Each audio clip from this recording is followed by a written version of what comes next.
Hey YouTube, Brandon Ascari here with another awesome and insightful episode of Ascari Digital's Content Creator Academy, where, as you know, it is my goal to help educate and inspire you to being the best and most successful freelancer that I know you could be. If you haven't already, don't forget to uppercut us with a big thumbs up, leave a comment down below with any questions that you might have, subscribe to the channel, hit the notification bell so you know when our episodes go out on Monday and Wednesday, and let's talk about the Blackmagic Pocket Cinema 6K, my final thoughts after shooting a short film with it. So those of you may already know who've been watching, thank you, loyal audience. To everyone else who wasn't watching, you should keep watching.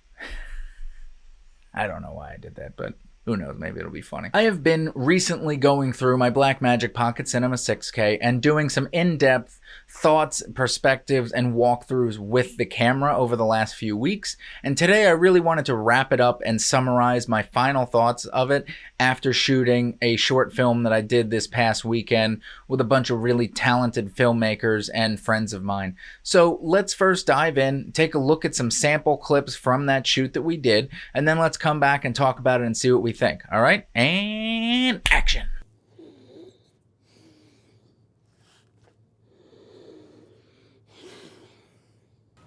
Hey, how you doing?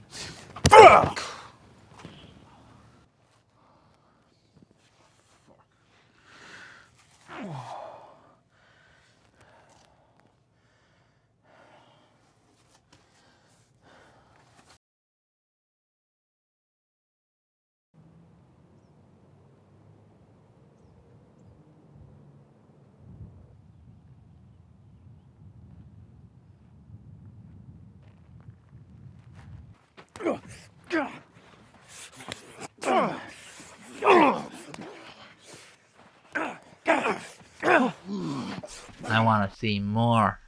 How about you? What did you think? Leave a comment down below. Let me know what you think about the footage that you saw from that short film shoot. It's a pretty simple concept where we're doing like a knockoff version of the Expendables called The Availables, and it's basically you take a martial artist, a pro wrestler, and a power lifter, put them together using their skills to try and find work, and as we know it, save the world. So it's going to be a fun, dramatic, comedic, action, whatever, sci-fi you want to call it. Have fun. But anyway, talking specifically about the Pocket 6K, for this film we decided to shoot in 6K RAW windowed. So this gave us that cinema DCI, but in 6K RAW, you know, widescreen cinema scope. It just automatically enhanced the production value. We decided to purchase a fog machine for this so that way we could really add some nice texture to our shots, especially the ones that were inside the crawl space of the three actors getting up from the ground. So this really gave us this nice, dark, cinematic, textured image that was just so sexy. But anyway, taking a look at some of those, you could see, especially with those shots in the crawl space that I was talking about, that we really did get some pretty strong low light performance. You can clearly see the dynamic range. If you look at the images in the dark sections, it's almost pitch black in there, and we just have this single beam of light shining through. So our highlights and our shadows still have a lot of information in them, which means that we're getting a really high dynamic range from this camera. Now, is it like 17 stops of dynamic range, super airy, red, whatever? No. Probably better than the red though, but it is still a super high quality image that you just will not find that similar dynamic range in another camera in the $2,000 price range like the Pocket 6K. Honestly, you'd probably have to go to like $10,000 to $25,000 rigged out to have anything even close to this. As far as the ergonomics go with this camera, it is a little awkwardly shaped. There were a lot of times where I really wish I could have just slapped this on a gimbal and got some really nice moving shots, but sadly it's not that easy with this. I don't have the counterweight yet for my Zhiyun Weebill S, which is my gimbal that I usually use for the Sony, which I'm filming on right now. So it just didn't work out that way, sadly, that we couldn't just throw it into a gimbal. So we did a lot of tripod shots, and then for the fight scenes we did all handheld shoulder rig. So it wasn't an ideal situation as far as smoothness is concerned, but especially for the fight scenes, it did give us that grittier handheld look.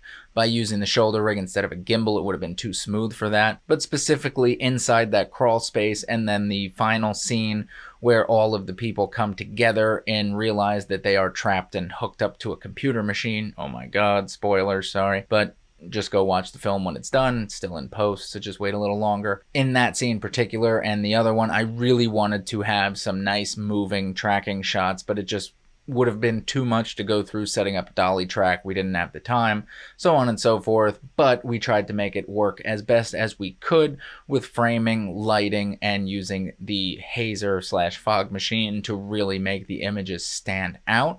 Now, when pushing this camera, I found that it holds up like a beast. We shot outside the fight scenes all in one day. We went from about 12 o'clock in the afternoon all the way till about 5:30, 6 o'clock in the evening, and it was 97 degrees out the whole time. There was no break in that heat, and that camera stood up like a champ. My Sony a6400 would have overheated 15 minutes into the shoot. The Pocket was just like, bruh, I live in a sauna. Come on, just keep the heat coming. Cold, I have no idea how it holds up, but I'm sure it's fine. Shouldn't be an issue whatsoever because this thing's been in and out of air conditioning in 97-degree weather. We didn't have any issues, so it was totally great as far as that's concerned. Now, for audio, I chose not to run an XLR or an auxiliary out into camera. I just wanted to keep it separate for sync sound, so I couldn't tell you how that worked as far as the sound going in, but from the test that we've done in the past with the Pocket, the XLR to mini XLR with my Sennheiser wireless microphone gave us pretty darn good results considering, and pretty good preamps in that camera compared to some of the other ones in the same price point. Now, the file sizes. So, to get an actual idea of what it's like to shoot a short film with somewhat good coverage and multiple takes, we clocked in at about, are you ready for it? Are you sure? 1 potato, 2 potato, 3 potato, 250 gigabytes.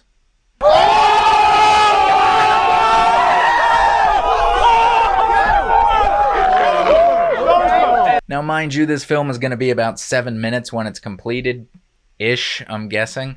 It's basically a proof of concept / origin story for a web series idea that we're working on. So more on that when we start working specifically on the web series. I want to do a whole walkthrough of the writing, shooting, editing, producing, whatever process, so that way you could really see what it's like to go all the way through a film production. But considering that it's a roughly 7-minute completed film with not even like completely full coverage, and we're talking 250 gigabytes at 6K RAW, windowed, which gives you a little bit more storage space, 12:1 compression. We're not even doing 3:1. We're talking 12:1. We took up this much space on the the CFast card. So keep that in mind.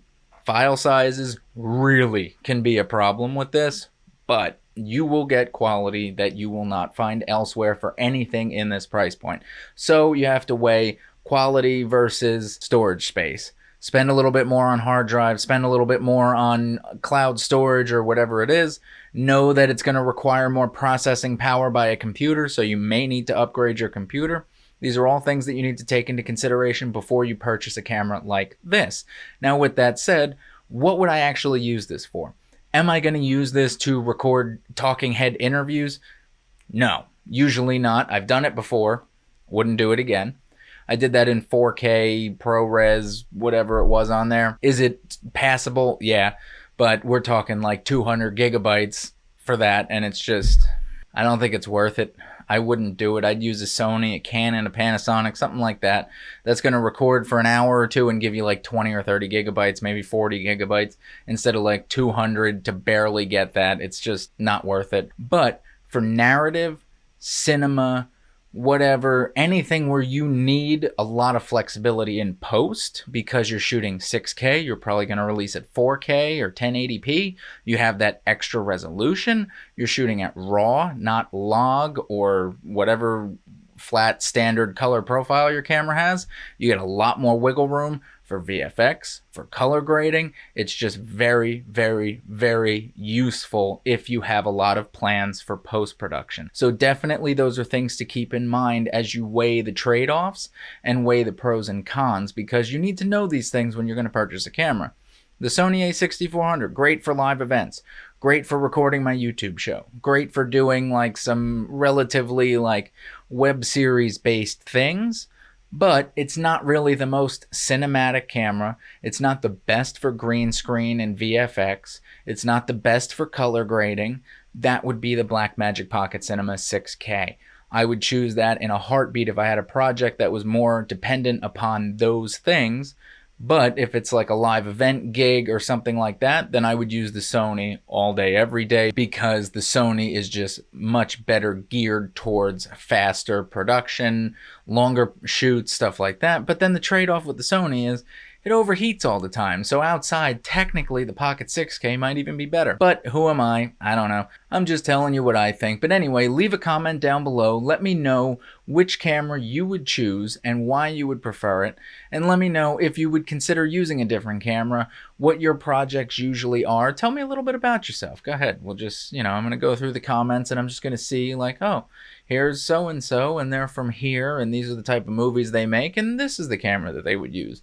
Has this video inspired you to go out and purchase this camera? I have no idea.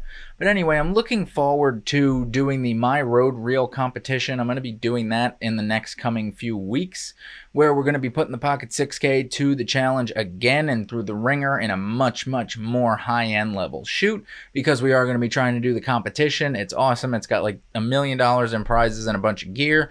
So anybody who's watching the show, make a road reel short film. Do it, because you have a shot at winning a bunch of cool stuff. I'm going to do it. I have a Rode mic. A friend of mine's got a couple of the wireless Rode mics. We're going to give it a shot. So anyway, what did you think about the clips that you saw? Let me know also in a comment down below. My final thoughts on this is that the camera is definitely worth it. It's just what you're going to be using it for that would really answer the yes or no indefinitely for the camera. So for me as a narrative filmmaker, it's a huge plus. But when I do a lot of freelance jobs, no. A lot of them are corporate commercial, stuff like that. I wouldn't do it. Live events, whatever. Not worth it. But anything narrative, music video, stuff like that, let's do it. All in. I think you should try it at the very least. See what you think about it. Anyways, leave a comment down below with any questions that you may have.